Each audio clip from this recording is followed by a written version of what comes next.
Now, I'm not going to keep you long. As Elizabeth Taylor told her sixth husband, I promise you, I won't keep you long. Now, let me tell you something. When you're going into these urban communities, you need to know your history. You need to know your history. How many of you know that, in fact, it was the Republican Party that emancipated slaves here in America? How many of you know that? How many of you know there was a Republican Party that passed the Voting Rights Act and the Civil Rights Act? But if you tell people in the urban community that, don't expect them to care completely. And why should they? Because you ever heard that song, "What Have You Done For Me Lately?" That's what people think, isn't it? So we have to demonstrate how we're still fighting for progress and freedom, because Frederick Douglass said that he was a Republican. He said he was a black dyed-in-the-wool Republican. He said he had no intention of belonging to any other party except the party of freedom and progress. How many of you know that the Tea Party today is truly the one representing freedom and progress? And if you, the Tea Party activists, don't get it done, it won't get done. Do you know that? Not that I'm saying that you don't have great Republicans today, because you do. I love Senator Jim DeMint out of South Carolina. I do. I love Allen West. I do. I love Congressman Tim Scott, Congressman King. You still got some great Republicans in our country. But they're now in the minority. Because I'm telling you something, just last week, you had a vote in the House of Representatives. When they did the roll call, they had enough votes to finally, once and for all, ban something called project labor agreements. Anybody ever heard that before? That means that if you are competing for a bid in construction or in building trades, that if you're not union, you can't bid. Is that the kind of America that you want to live in? No. I believe in open and fair competition, as per the Constitution of the United States of America. But guess what happened? They had enough votes in the House when they did the roll call to finally get it banned through the Congress and sent it to the Senate. But 34 Republicans defected after they did the roll call and sided with the Democrats to continue this communist policy of union-only project labor agreements. And that just happened last week. Did you know that? 2 weeks ago, they had an opportunity in Congress to ban the Davis-Bacon Act. Anybody ever heard of that? That means that a prevailing wage, a so-called minimum wage. How many of you know that minimum wage kills small businesses? But it was put in place in 1931. At that time, to keep blacks from the South from coming to the northern cities and underbidding white-only construction unions for jobs that were being funded fully or partly by the federal government. This is what their so-called FDR helped them to do, by the way. The same one liberals and Democrats today try to hold up as some kind of hero. But here we are 81 years later, and the Davis-Bacon Act is not only discriminating against minorities, it's soaking your tax dollars because it's costing projects, it's making projects cost too much. And taxpayers in our country are paying anywhere from $16 to $18 billion a year that you shouldn't be paying for in construction projects. We're losing anywhere from 160,000 to 200,000 jobs a year because of these kind of policies. And I'm going to tell you something, when you're going into these urban communities, you tell them that, because most of those jobs that are being lost in urban communities. And so people who are living in these communities need to understand something. If you're voting black, you need to turn it back, because he don't care about you.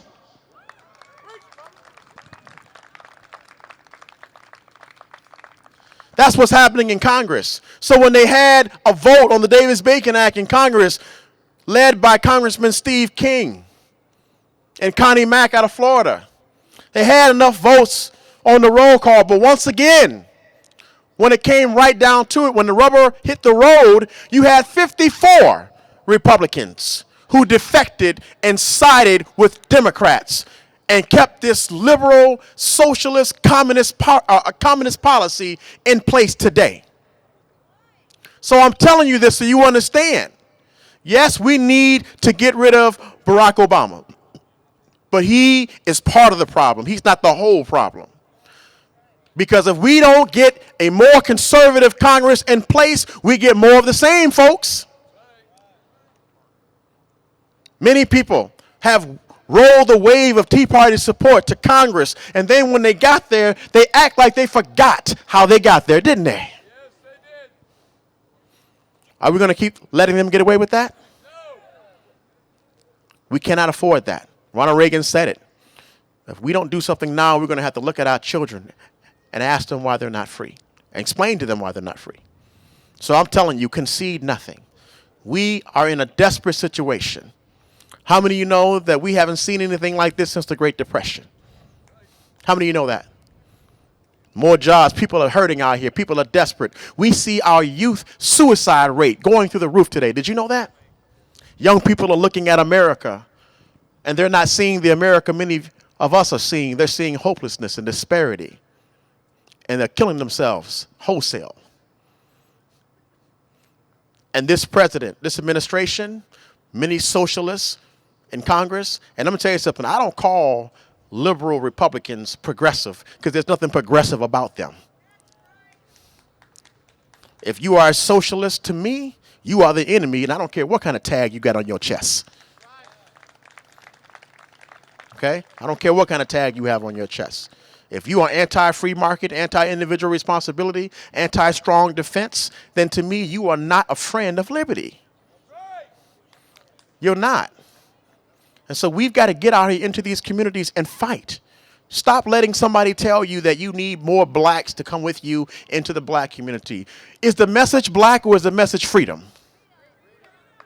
Is the message Hispanic or is the message freedom? Is the message Native American or is the message freedom? Is the message Asian or is the message freedom? Is it white or is it freedom?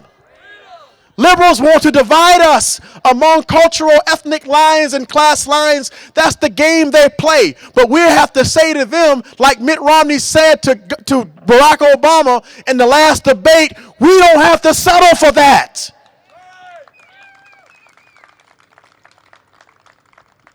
Are you going to settle for it?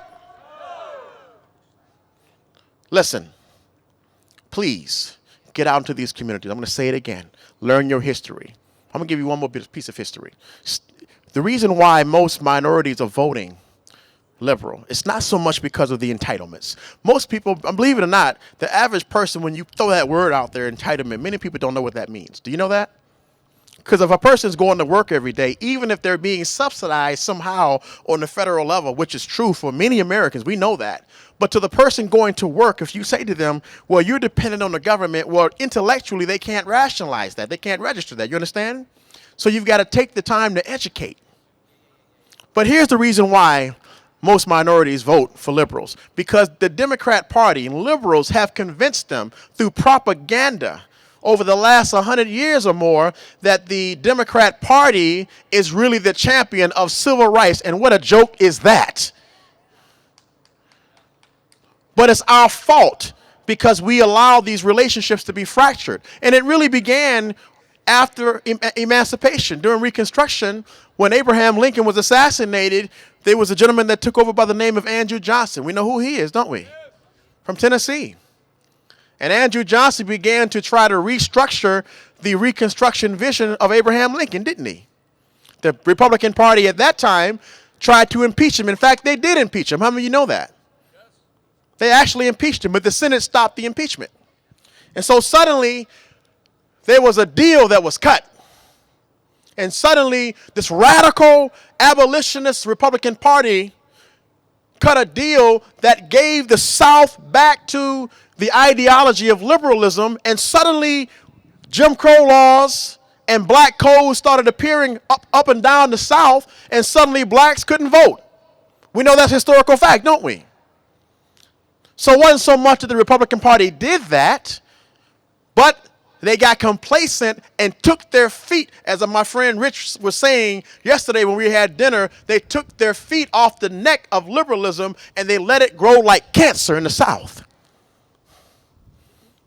And then it got worse by 1906 when some black soldiers down in Brownsville, Texas were falsely accused of committing crimes against whites in this city. One person ended up being killed. Well, Theodore Roosevelt was asked by Booker T. Washington and W.B. Du Bois and the black leaders at that time, please, We've given you our support, meaning blacks giving the Republican Party our support since emancipation. Please do something about this. Theodore Roosevelt kind of led them along until after the election. And after the election, he threw those soldiers under the bus, and many of them were killed. Or should I say they were sentenced to death. And then here comes FDR some years later and gave them a pardon. And so now, guess what the talk was in the black communities was the Democrat Party is a new party of civil rights. Now, mind you, this is still a segregated Jim Crow South that was perpetuated by Democrats, but they now were winning the propaganda warfare somehow. I don't know how. Because it doesn't make sense to me if you're still living in a Jim Crow society and the people who are doing it to you are Democrats and you still go to the booth and vote for them. Now, for me, I don't understand. But that's what happened.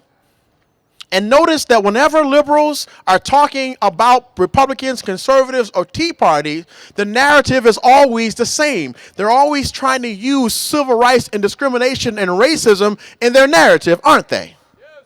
When they talk about gays, they say it's civil rights, don't they? Yes. So you see where I'm going? They are using that narrative that they've been using since FDR. And we're responding with an incorrect response because we don't often know the history. The truth is, you are the true civil rights leaders of today, the Tea Party of the United States of America. Why do I say that? Because you understand there's something greater than civil rights, and that's God-given rights. We're not fighting for civil rights. We're not fighting for what man can give us. We're fighting for what government said God gave government the responsibility of protecting the rights that he gave us. We call that inalienable rights, don't we? That's greater than a civil rights that changes from special agenda to special agenda, doesn't it? But very often we don't know the narrative. So when you're going into these urban communities, when you're going into these demographics, and they start beating you up with this liberal lie about racism and civil rights, don't immediately go to entitlements. Go to the fact and you teach them the history. Well, if that's true, ma'am, sir, then you start educating them about the history. Start showing them how not only then, but even today, show them how the Democrat Party is the one that perpetuates communist socialist policies and labor, and that's why they can't get jobs in the urban community. Tell them that. They don't know that. Tell them that it's the liberals, the Democrat Party. They're the ones that are opposing school choice. They're the ones that want to lock your kids into what are very often violent and failing schools because teachers' unions are funding special interests and politicians to the tunes of hundreds of millions of dollars. The president was the main one who gave his voice to shut down the D.C. voucher program in Washington, D.C., which was a proven successful program and was taking students who were failing and taking them up to the level they needed to be. And because the teachers' unions gave the president millions of dollars and gave liberals millions of dollars, they turned around and they shut it down. How many of you know that? They shut it down. And then Barack Obama had the nerve to turn around and put up this website called African Americans for Barack Obama. Are you serious? It's a joke. This president is the most tricky and divisive we've seen since Woodrow Wilson. He is. Woodrow Wilson put up white-only signs. Barack Obama is putting up black-only signs, but you just can't see the signs. It's a dangerous time. So you have to go into these communities and you have to teach them and educate them based upon the facts. But you first must learn the facts. Are you in agreement today? And I'm going to wind this down by reminding you what we started saying. We have to concede nothing. If you're spending more than 50% of your time with people who already know what you know, then you aren't doing, I'm going to say it like I really want to say it, you ain't doing a damn thing. You hear me today? If you're spending 50% of your time with people who already know what you know, you're not doing anything but running your mouth. Wasting your time and letting our country go to hell in a handbasket. And I say enough of that, people. I don't want to spend all my time with somebody that just says, yeah, Stacy, you're right. Now that feels good. Sure. but it doesn't do anything. Go into every urban community, and how many of you know that urban doesn't mean black? It just means urban. How many know that you have a lot of white Americans who live in an urban community who are liberal? How many know that? I see it in Michigan. You have a responsibility. I have a responsibility. We have a responsibility to fight for the freedoms that were handed down to us, that we inherited from those white and black who shed their blood for our country. And what I like about what Mr. Smith said is that when he was out in the military, there is no such thing as Republican or Democrat. You're just Americans. I don't know about you, but that's what I want for my country and my daughter and my children's children, a place where they can just be Americans. It's not going to happen unless we make it happen. So I'm going to ask you as I wind down to stand on your feet, and I want you to make that pledge. I want you to say it, and I want you to mean it. I want you to say it after me. We will concede nothing. We will concede. We will concede. God bless you, and God bless America.